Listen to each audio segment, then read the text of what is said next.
नमस्कार। अहिले युक्रेन निकै ठुलो चर्चामा छ। विश्वको राजनीतिमा युक्रेन एउटा केन्द्रबिन्दु बनेको छ। सबैको बीचमा एउटा त्रासको केन्द्रबिन्दु अथवा अर्को कोणबाट मैले भन्नुपर्दा एउटा आशाको केन्द्रबिन्दु अथवा चाहिँ भोलिको विश्वको तस्बिर कस्तो हुन्छ भन्ने एउटा सम्भावनाको केन्द्रबिन्दु सबै कोणबाट हेर्दाखेरि। र अहिले युक्रेन सङ्कट जो बल्झिएर आयो, अमेरिकनहरूले जो युक्रेन सङ्कटलाई एउटा बनिबनाउ रणनीतिमा जो जटिल बनाएर आए, त्यसले अब एउटा चाहिँ तपाईको मोड लिन थालेको सङ्केत युक्रेनमा देखिएको छ। जस्तो युक्रेन सङ्कटका पछाडि अमेरिकनहरूका के रणनीति थिए, पहिली त्यो कुरा हामीले यो सङ्कटलाई बुझ्नुभन्दा अगाडि यो कुरा स्पष्ट हुन आवश्यक छ। अमेरिकनहरू जस्तो यो गएको 2 दशक यता, समग्रमा कुरा गर्दा गएको 2 दशक यता, त्यसमा पनि सन् 2008 को चाहिँ आर्थिक मन्दी र अझ विशिष्ट रूपमा भन्ने हो भने कथित कोरोना जो महामारी सुरु भयो, त्यसपछि अमेरिकनहरूको आर्थिक स्थिति जो एकदमै खराब हुँदै गयो र त्यसको साथसाथै चाहिँ तपाईको राजनीतिक एउटा वर्चस्वमा, राजनीतिक चाहिँ ताकतमा जो एउटा ह्रास हुँदै आयो र अब त्यसको व्यापार, हतियार व्यापारदेखि लिएर सबै व्यापारमा जो व्यापक रूपमा कटौती हुँदै आयो, अब यसबाट विक्षिप्त भएर उसले विश्वमा काहीँ न काहीँ युद्ध भट्काउन खोजिरहेको थियो। जस्तो सन् 2001 देखि उसले पश्चिम एसियामा हात हाल्यो, पश्चिम एसियाका धेरै देशहरूमा हात हाल्यो, इराकमा हात हाल्यो, लिबियामा हात हाल्यो, सिरियामा हात हाल्यो, अब त्यसपछि एसियामा अफगानिस्तानमा हात हाल्यो, सोमालियामा हात हाल्यो, यमनमा हात हाल्यो।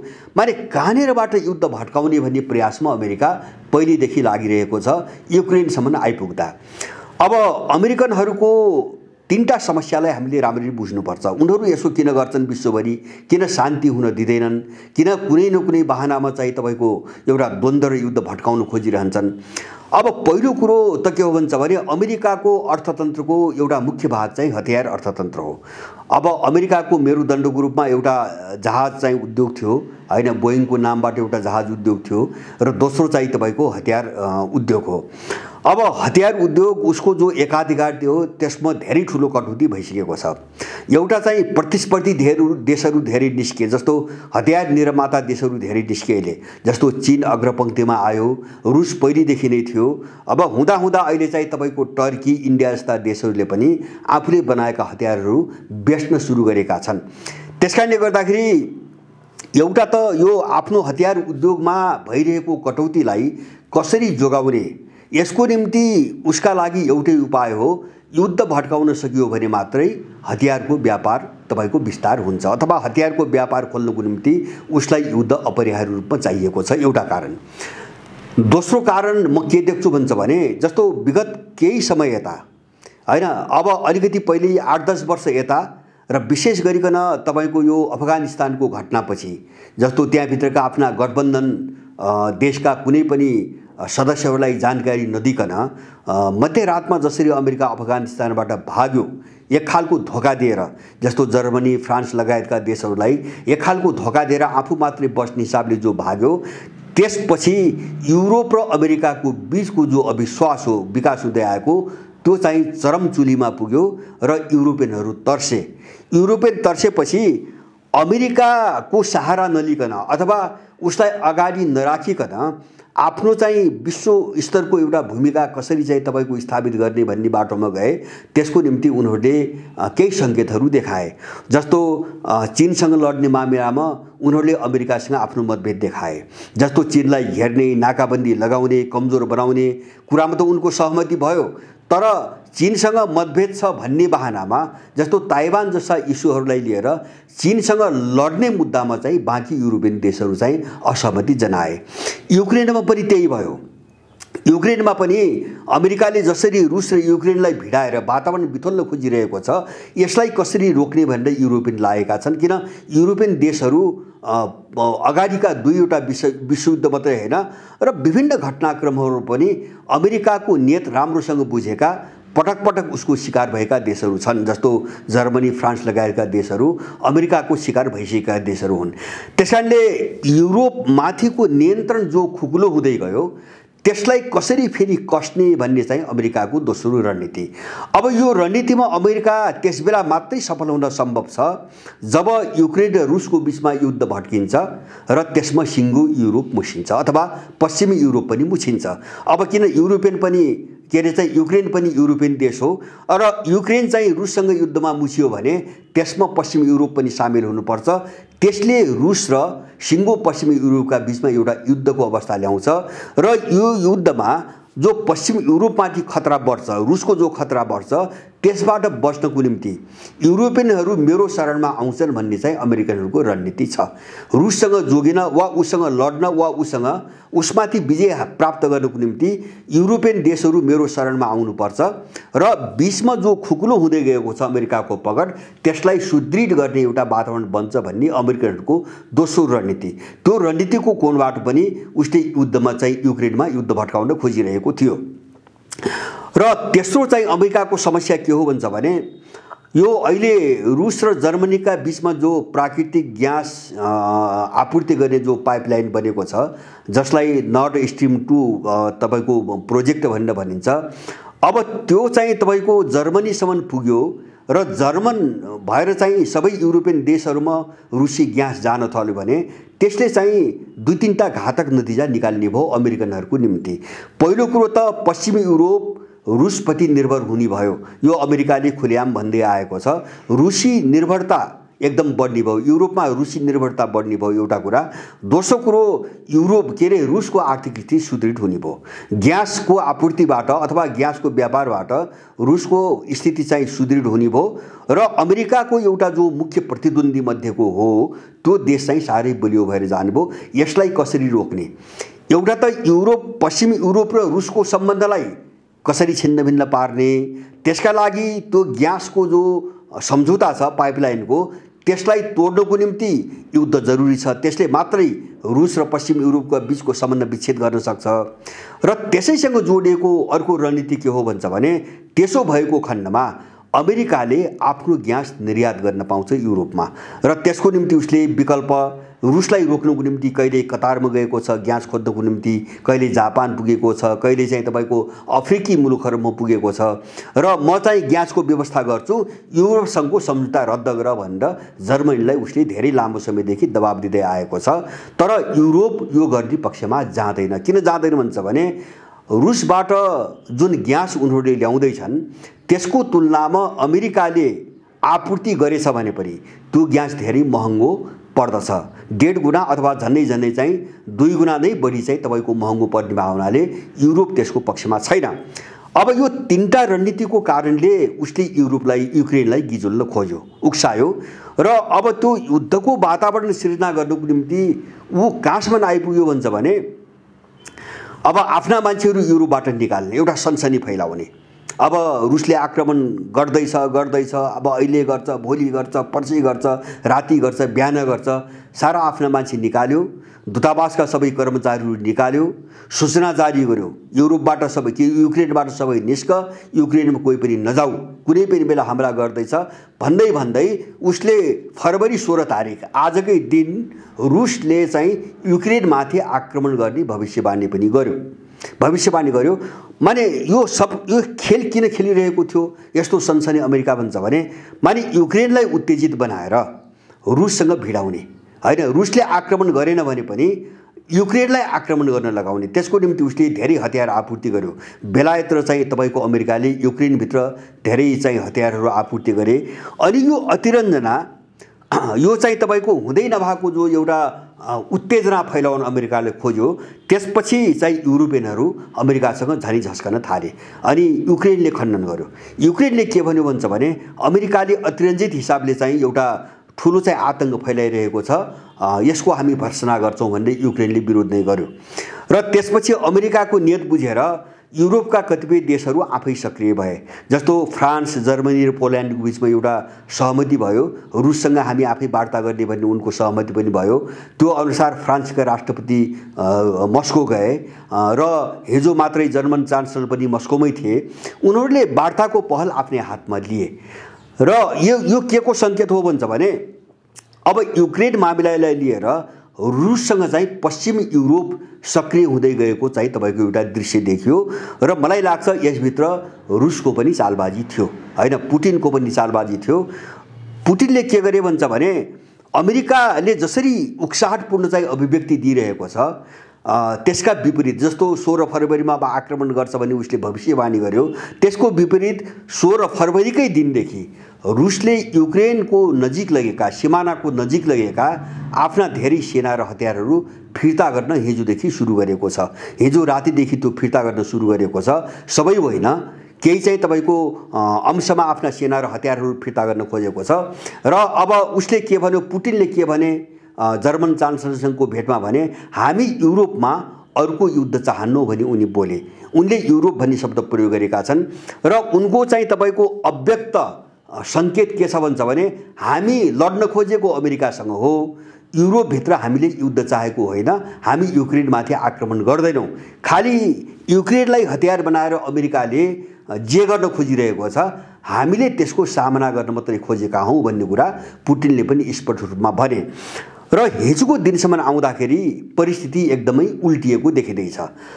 त्यो कस्तो भन्छ भने अमेरिका अलग थलग पर्दै गयो। अब जस्तो अमेरिका अलग थलग कसरी पर्दै गयो भन्छ भने एक त उसले विश्वस्थिरता गुमाउँदै गयो हैन, जस्तो युद्ध अब भइछाड अवश्यम्भावी छ, अहिले हुन्छ, भोलि हुन्छ, बिहान 5 बजेदेखि सुरु हुन्छ आदि इत्यादि घोषणा गर्यो, त्यो केही पनि भएन। त्यसकारणले उसले चाहिँ युद्धको उक्साहटका लागि यस्ता अभिव्यक्ति दिइरहेको छ भन्ने कुरा विश्वभरि चाहिँ एउटा छाप पर्दै गयो। अमेरिका अलग थलग हुँदै गयो हैन, विश्व जनमतबाट अलग थलग हुँदै गयो एउटा पाटो। दोस्रो चाहिँ तपाईँको युरोपमाथिको लगाम अझ खुकुलो हुँदै गयो र पुटिनको यो चाहिँ तपाईँको चालले के गराइदियो भन्छ भने युरोपका मामिलाहरूमा युरोपियन देशहरूको भूमिकालाई माथि ल्यायो। जस्तो मैले फ्रान्सका राष्ट्रपतिको कुरा गरेँ, जर्मन चान्सलरको कुरा गरेँ, उनीहरूसँग चाहिँ तपाईँको पुटिनले वार्ता गरिसकेपछि वातावरण अलिकति शिथिल हुँदै, तनावको वातावरण अलिकति शिथिल हुँदै र यो द्वन्द्वको जो खतरा छ यो अलिकति साम्य हुँदै गएको देखिन थाल्यो। र मलाई लाग्छ सायद त्यो पुटिनको पनि त्यो एउटा योजना थियो कि युरोपियन मामिला अथवा अझ भन्नुहुन्छ भने विश्वका यस्ता मामिलाहरूबाट अमेरिकाको हात चाहिँ कटौती गर्दै जाने, उसलाई कमजोर बनाउँदै जाने र उसको अनुपस्थितिमा उसँग जोडिएका जो एलाई भनिने देशहरू थिए उनको भूमिकालाई अलिकति माथि ल्याइदिएपछि अमेरिका र चाहिँ युरोपको बिचमा फाटो अझै बढ्छ, दूरी अझै पनि बढ्छ भन्ने एउटा योजनाबाट पनि होला पुटिनले त्यो खेल खेले। र अब त्यसको तेस्रो चाहिँ तपाईँको पाटो के देख्यो त भन्छ भने अमेरिका आफ्नो मिसनमा टोटल्ली चाहिँ तपाईँको असफल भयो। मैले भने नि एउटा त उसो विश्व जनमतबाट बदनाम भयो हैन, युद्धको भविष्यवाणी गरेर उक्साहटपूर्ण कुराहरू गरेर। दोस्रो चाहिँ तपाईँको नेतृत्वको फ्रन्टमा चाहिँ तपाईँको युरोपियन देशहरू आए, रुससँग डिल गर्न चाहिँ युरोपियन देशहरू आए, उनको भूमिका बढ्न थाल्यो। र अब हामी र अथवा रुस बसेर नै यो समस्या हल गर्न सक्छौँ भन्ने खालको एउटा आत्मविश्वास युरोपियनहरूलाई पनि जाग्यो र पुटिनले पनि के स्थापित गर्न प्रयास गरे भन्छ भने युरोप, पश्चिमी युरोपका देशहरूसँग बसेर यो समस्या हल गर्न सकिन्छ भनेर उनले जो मिन्स्क एकर्ड भन्छ, मिन्स्क सम्झौता भन्छ 2015 मा भएको, त्यो सम्झौता नै यो सङ्कटको समाधान गर्ने एउटा उपाय हो भनेर पुटिनले भने, जुन सम्झौतामा एउटा साक्षीको रूपमा चाहिँ जर्मनी, फ्रान्स र बसेका छन्।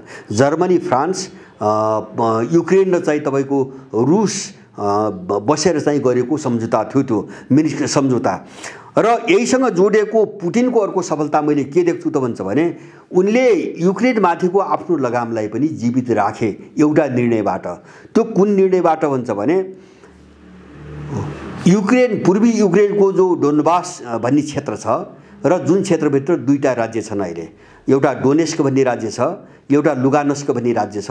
त्यो दुईटा राज्यमा 2015 देखि समानान्तर सरकार चलिरहेका छन्। तिनीहरूले आफूलाई स्वतन्त्र देश घोषणा गरेका छन्। ती रुस समर्थक तपाईँको राज्य हुन्, रुस समर्थक सरकार बनेका छन्।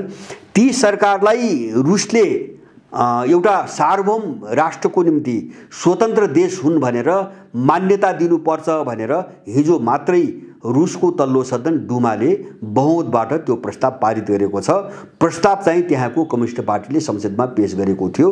त्यो प्रस्तावलाई अत्यन्तै ठुलो मत 351 मतले चाहिँ तपाईँको पारित गर्यो र त्यो पुटिनले हस्ताक्षर गर्न बाँकी छ।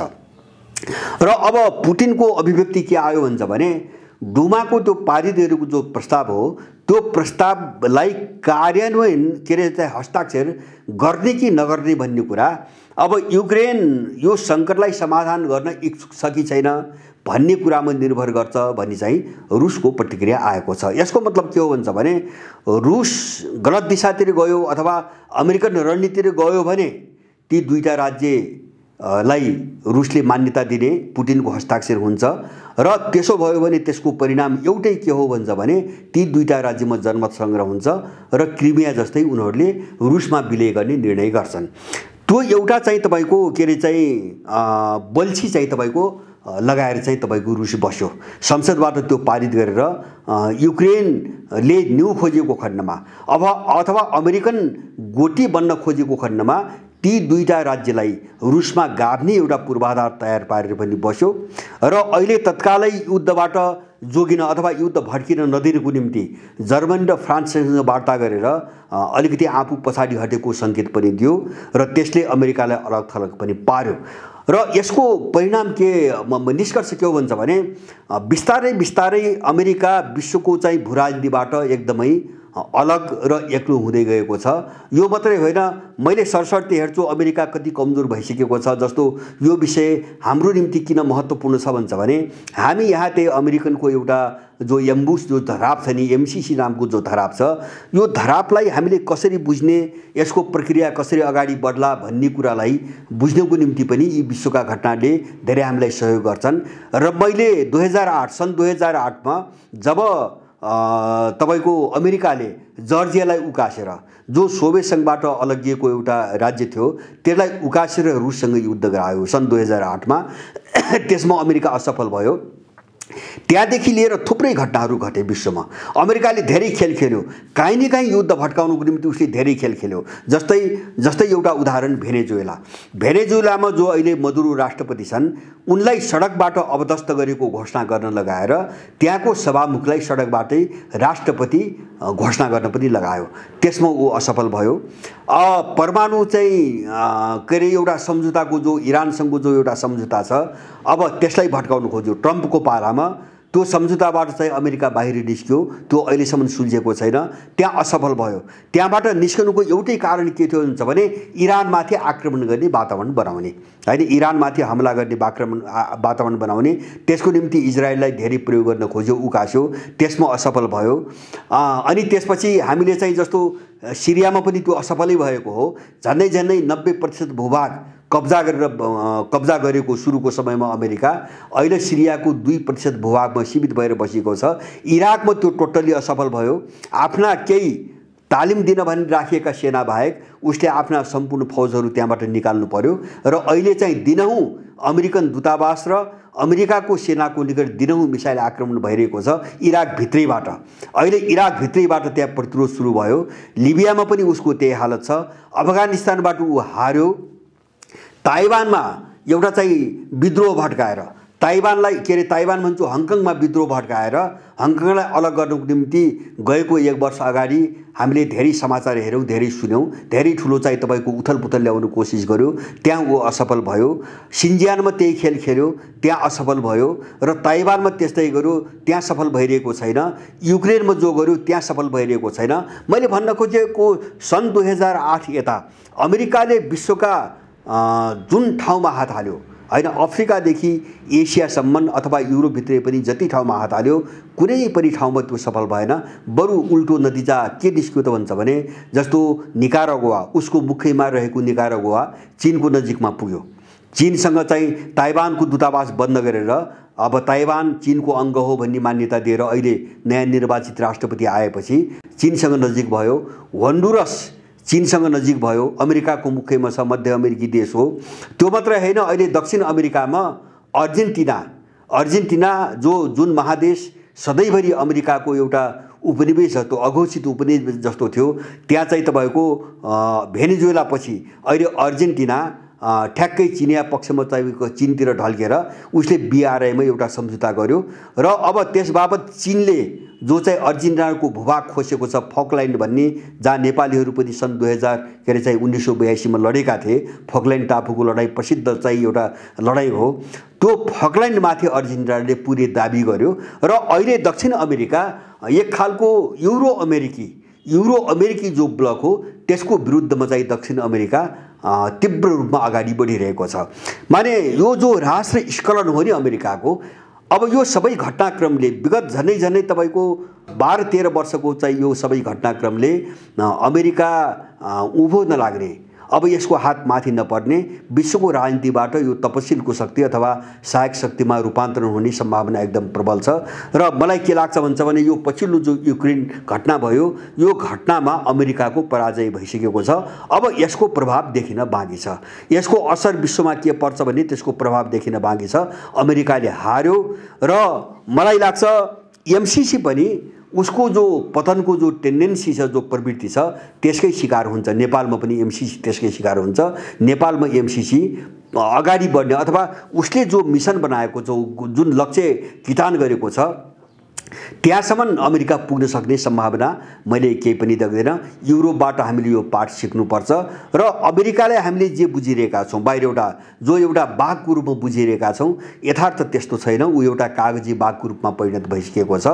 अब यो चाहिँ तपाईको वास्तविकतालाई, भित्रको यो सारतत्वलाई बुझेर हामी आफ्नो देशको सार्वभौमिकता र अखण्डताको पक्षमा यस्ता साम्राज्यवादी शक्तिसँग कसरी लडेर अगाडि बढ्नुपर्छ भन्ने कुरा हामीले यसबाट सिक्नुपर्छ। निश्चित रूपमा युक्रेन हाम्रो निम्ति एउटा गतिलो पाठ हो र हामीले त्यो बुझेर नै हाम्रो आफ्नो शक्तिलाई र विश्व परिस्थितिलाई आकलन गर्न अगाडि बढ्नुपर्छ भन्ने चाहिँ मलाई लाग्छ। हस्, जय जय।